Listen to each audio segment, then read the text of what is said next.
The scheming girl planned to install a virus on her best friend's phone to fraudulently withdraw money from her bank card. Unexpectedly, the next moment her best friend pulled out a senior phone, and the scheming girl was instantly dumbfounded. It turned out that just now, to show off her wealth, the scheming girl specially took several classmates into the largest luxury store in the mall and told them to pick out any items they wanted. She knew that there was 10 million yuan in her best friend's bank card. What she didn't know, however, was that her best friend was a person who had been reborn in her previous life. The scheming girl successfully stole money from her best friend's bank card and even teamed up with the classmates to drive her to death. After being reborn, her best friend deliberately left her smartphone in the dormitory before going on a trip. Looking at the senior phone in her hand, the scheming girl had to abandon the idea of stealing money from the bank card. So she turned to the classmates and said that the store was full of fakes, completely different from those in her own home, trying to make the classmates put down the items in their hands. But the classmates got excited when they heard this, because they had just placed their orders. If the mall sold fakes, they could claim huge compensation. Therefore,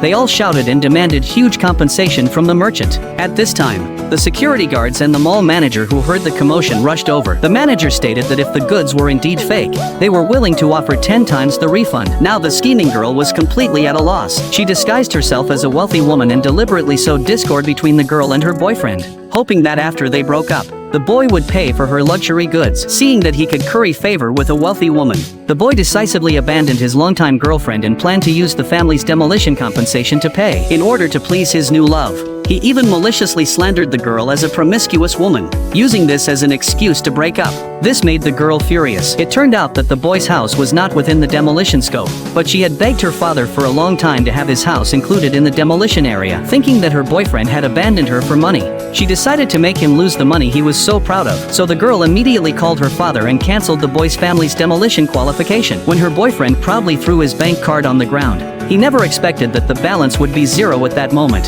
This immediately panicked the group, seeing that they had been unable to make the payment for a long time. When the store manager learned that someone was unable to pay and was slandering the store for selling counterfeit goods, he flew into a rage and planned to teach these people a lesson. But the next second, he recognized the girl from the surveillance footage as the CEO's eldest daughter, and immediately panicked, afraid of offending the heiress in some way. So he quickly prepared valuable gifts and rushed over to apologize in person. But when he arrived at the store, he found that everyone had mistaken the scheming girl for the person he was there to curry favor with, which made the store manager both angry and amused.